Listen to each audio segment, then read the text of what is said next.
अस्सलामुअलैकुम बच्चों, आज हम पढ़ेंगे बाक़ी उर्दू का सफ़ा नंबर 14। हुर्फ ज़ाल।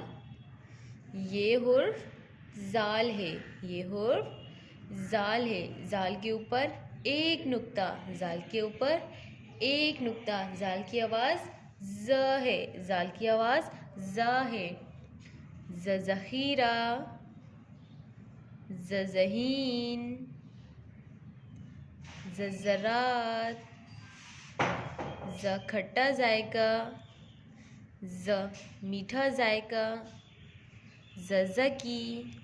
दोबारा से हम पढ़ेंगे। ये हुर्फ ज़ाल है, ये हुर्फ ज़ाल है। ज़ाल के ऊपर एक नुक्ता, ज़ाल की आवाज़ ज़ है। ज़ख़ीरा, ज़हीन,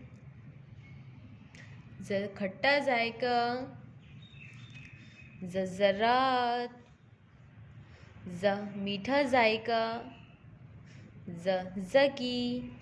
ओके स्टूडेंट्स, अपना ख्याल रखिएगा, डेट लाजमी मेंशन कीजिएगा। अल्लाह।